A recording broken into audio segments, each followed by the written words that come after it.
All right, Hanna, let's have a seat because we're gonna do a little interview and then, of course, the questions about this very intense film, Motherland. But I say hello again to our audience here watching our film talk with Hanna Badziaka and for the film Motherland that we just screened, but of course for you the film talk and also for our podcast listeners, we are very happy to put this on an audio file also. Hanna, first of all, an amazing film. How long did it take to get all this into this film, and how long was the edit? So the all over work, how many years did it take you? Yeah, generally it took 4 years. We started in the very end of 2018, and yeah, now here we are. And with the editing process, it was like, it's hard to say now how long exactly it took us. It was interrupted by the war. We were based in Kiev at that time, and we were editing with Ukrainian editors.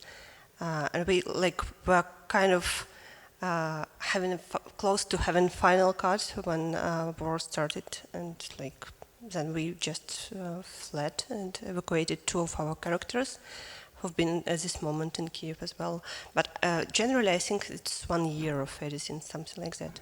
And during the editing process as well, we had some additional shootings. So a long time, of course, this has to be financed. We can talk about it later, how a production of this film works. But first of all, the search for the protagonists. How long did you make research before, and how many families did you have to write and ask them if they want to share their story? Yeah, we wrote many. Like from the very beginning, we probably knew we should focus on the main character, Svetlana, the mother. She's kind of like famous, at least she's public in Belarus, and she brought her case to the press and to the audience, and raised awareness, and she was like really in the media. So we knew we should address her and start with her, and she's the most active. And when asking other mothers whether they are ready to share the stories, I think it was like, I would say 60% said yes, so which is not typical for Belarus as well, because sometimes it can be hard to work with protagonists because of security reasons, because of their fears, our fears, and self-censorship. But in the very end, maybe they were inspired by Svetlana's example. I think so. And so when with a young character, Nikita, who went to the army, it was kind of easier. They allowed us everywhere. Yeah, he was very open, very vivid, of course. And then sometimes there was even kind of joy feeling when you had these moments when they really get in the protests. Can you say, is it a co-director, your colleague Alexander Michalkovich, or did you do the film completely together, or had everybody has his path, the one made focus on this, or did you really did the film completely together as a team? Yeah, we did it completely together. Like we didn't even divide responsibilities in this way. Like you do this, you do this, and etc. We just like discussed everything, and just sometimes when someone was in markets of pitchings, the other one stayed to follow the characters. And yeah, the only scene we like kind of divided, because initially it was Alexander's idea, and he approached me, and we started work together in research and then development and shooting. But as long as it's based on his experience. And he had these letters from the army. Yeah, you saw it in the end. So it was his full story. Was it really exactly his letters, or did you like transcript them a little bit? I edited them a lot, like he just gave all the letters he wrote to me, which is like, I appreciate a lot, because this level of trust, is very personal and intimate, and I'm really grateful, because we had long discussions whether we should use that or not, if it's very sensitive for Alexander, of course. But we did, and I was just taking like one sentence from here and there and kind of constructing it a bit, but it's like real part of real letters written by Alexander. I think this was a very strong and a consequent line in the film, that you always had this narrator with the letters. A very, very good element. The film was, I think, was ready last year, or when did you screen it for the first time? Oh, it was a bit more than a month ago on the page docs. Okay. So it's recently released. And how was the reaction then when you showed it the first time? Could you get some of the protagonists also to see the premiere? Actually, how was the reaction? Yeah, the young guys and one of the family of young guys, they were there on the premiere, and it was. Was it in Minsk or where was it? No, it's not possible. It's not possible in Copenhagen in speech docs.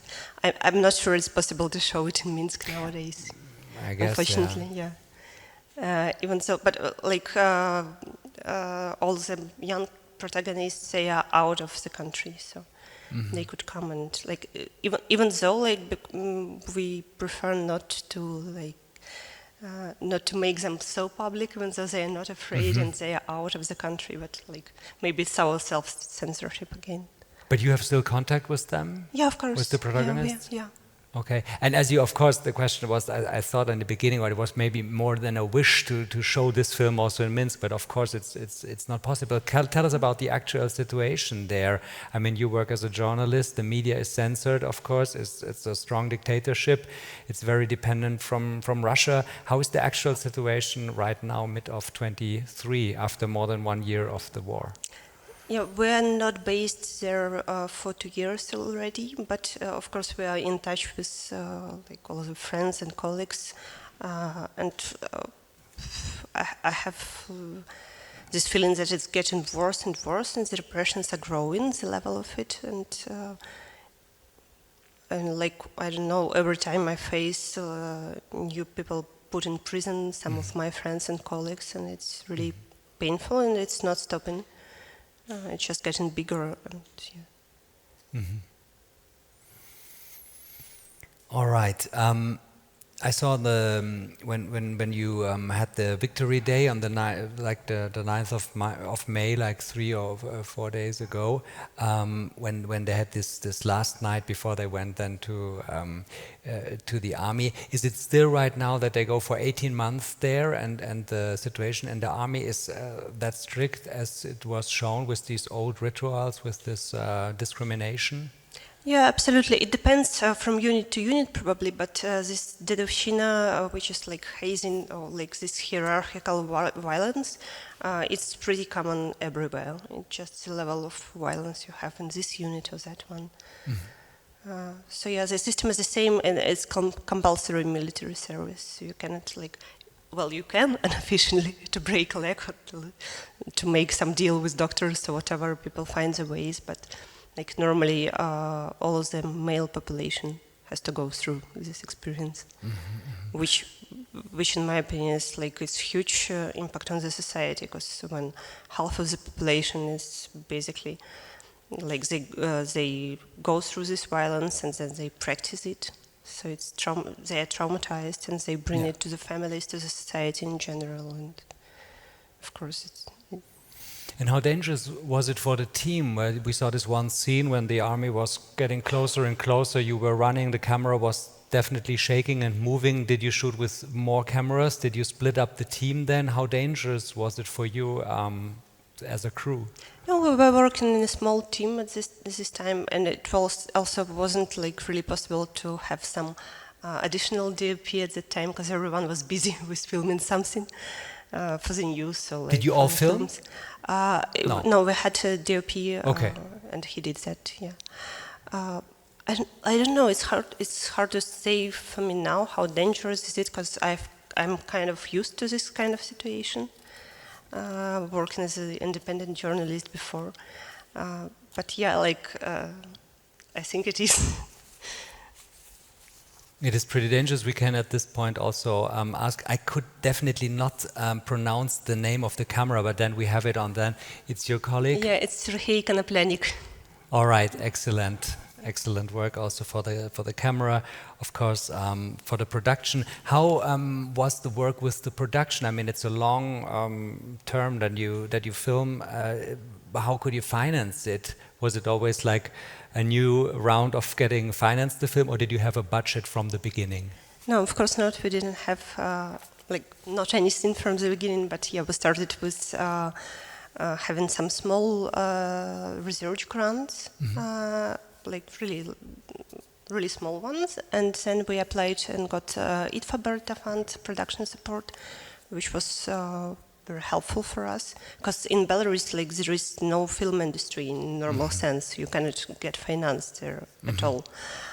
So we just went to this international funds, which are very competitive, and then we found Swedish co-producer, and it started to be easier for us, of course, and then the Norwegian one, yeah.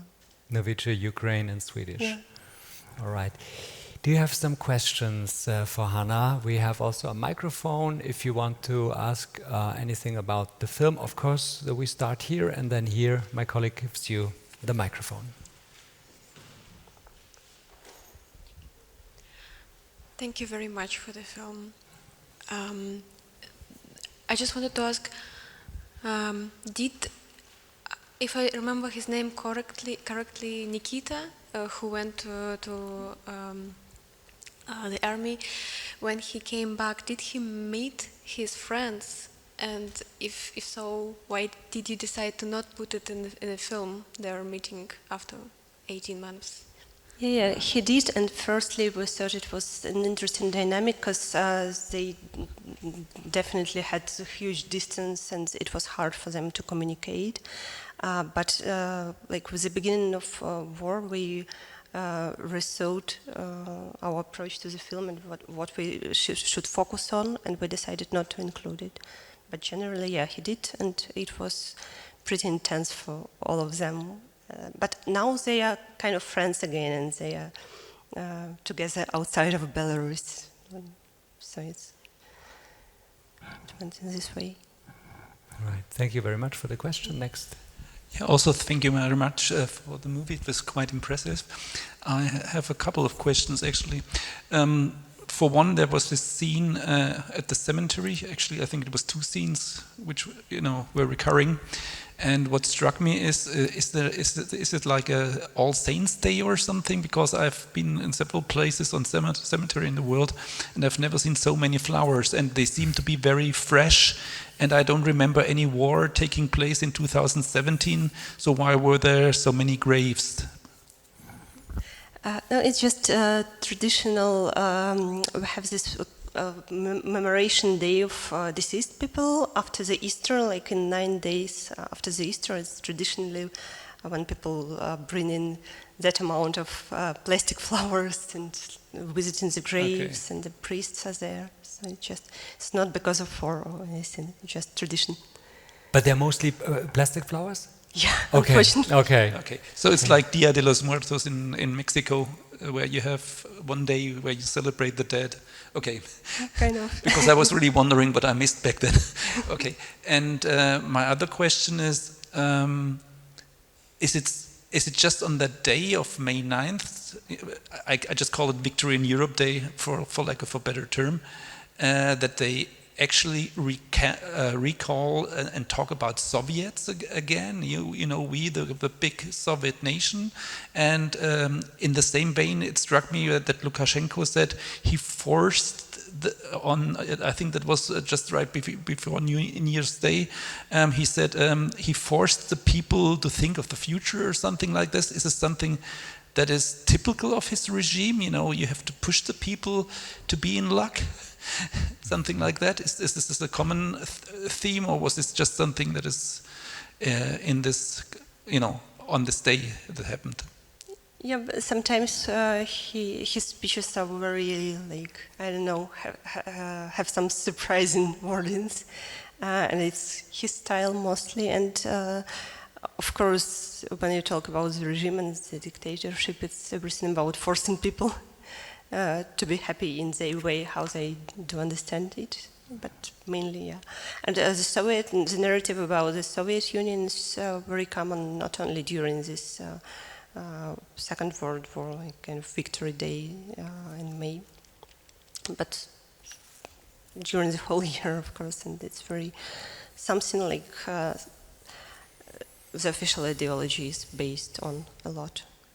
I think they just inherited this system from the Soviet Union, and they're trying to still keep it, and that's it. Okay, and my last question draws a parallel to another movie which is pretty famous, at least in the West. It is about a reenactment. It's called The Wave. It's a reenactment of what happened in prison camps, where you had students play the role of the jailers and vice versa. I don't know if you have seen it. There was even a rerun some decades later. And what you showed us about this practice in the military, I think it was Nikita who told us that when he was one of the elder, the seniors, I think it was called, he felt the power and everything. Is this so? How do the senior, or how do the veterans of these 18 months feel about the system after graduating from the military? Mm-hmm.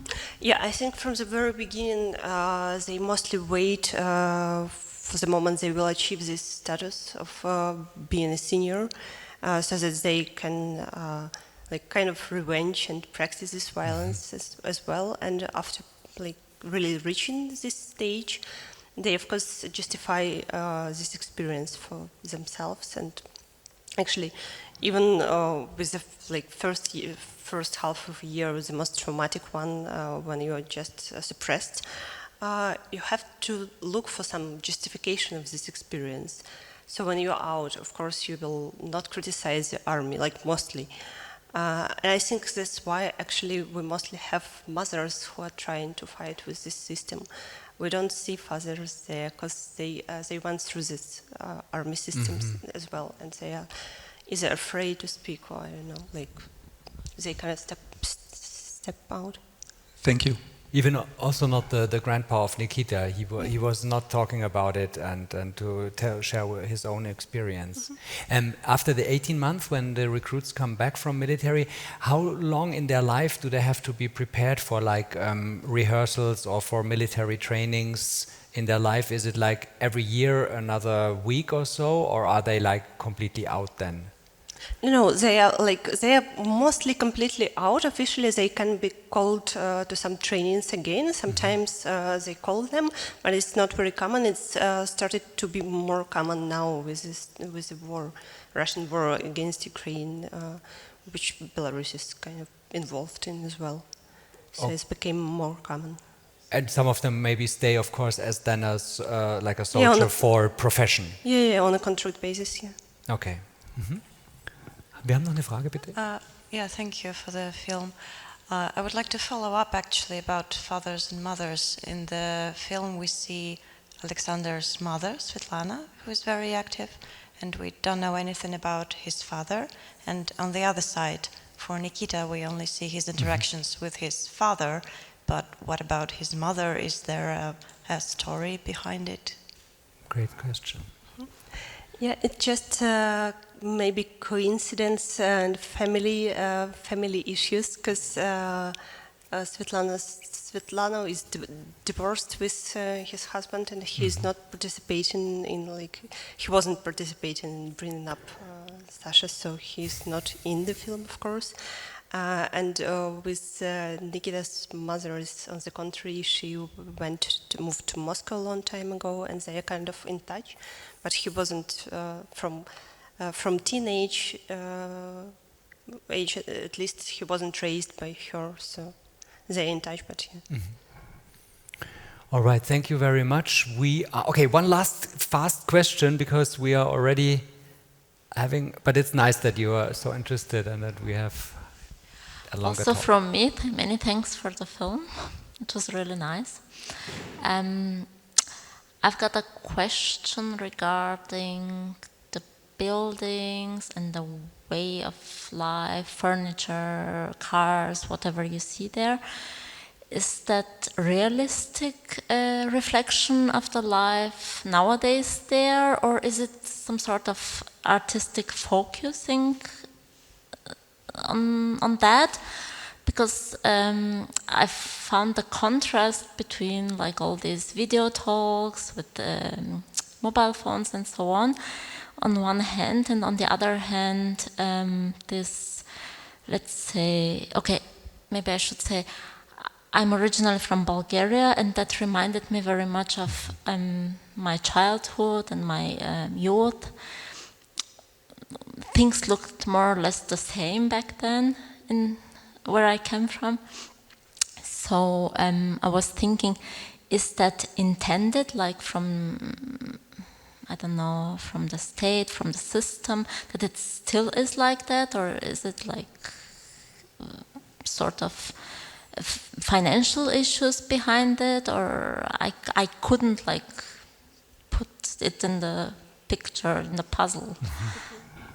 Yeah, I think, thank you for the question. I think it's like both financial and inspired by the state, the general stylistic of it.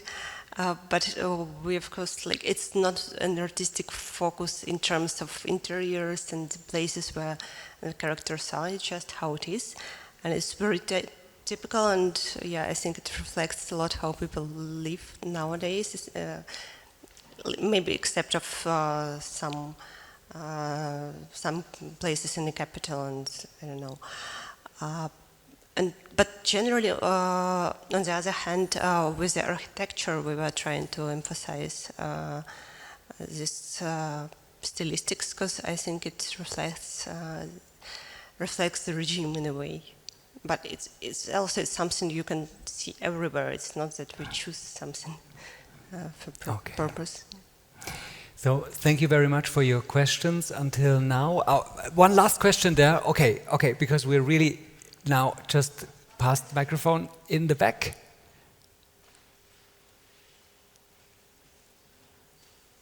Yeah. Hanna, дякую велике за film. Дякую. My question was about the dedications of the film. I have noticed two. The one to people of Ukraine who fight against Russian aggression, and the second one to political prisoners in Belarus. And I wonder if it's a coincidence, or if you think that people in Ukraine fighting Russian aggression and political prisoners in Belarus are fighting against the same monster. Thank you.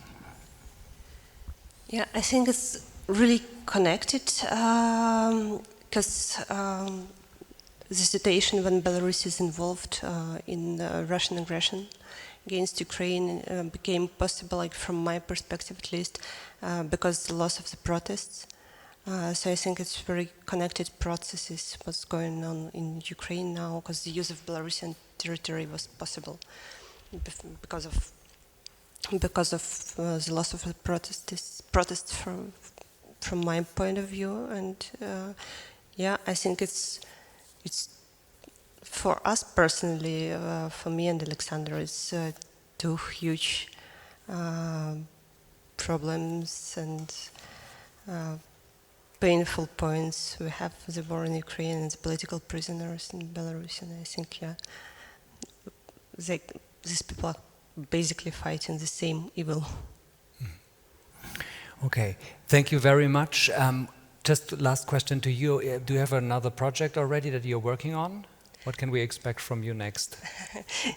Next year on the DOK.fest, maybe? Yeah, it has been just 1 month after the premiere, so it's of course we have some ideas and thoughts in development, but it's maybe too early to talk about it. Okay, great. To but present it. You are definitely connected, and you can follow Hanna definitely, I think, on social media also. You can follow through the production company, and say the best regards also to Alexander Michalkovic, your co-director.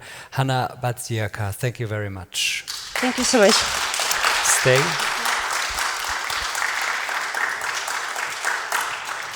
because to finish our recording here is with some informations. Am Sonntag gibt es noch die Best of Docs, die Gewinnerfilme online, dann das DOK München, die Webseite natürlich dort, auch alle Filmtalks, sowie auch dann dieser Film Motherland will be screened again on Sunday, the 14th of May um 16 Uhr at 4 o'clock afternoon in the Rio, and we make this podcast, so please share also our podcast and get some late bird or last bird festival passes. We have a reduced pass now for online and for the next films through the weekend. And again, der Hinweis auf den Kino-Publikumspreis, gestiftet vom BR und Dreisat, die Karten dort, Sie können online abstimmen bis 19.05. und dann am 20.05. ist in der HFF die Vergabe, aktuelle Rankings auf der Webseite. Vielen, vielen Dank fürs Screening, Zuschauen und Interesse haben. Adieu. Danke Ihnen auch.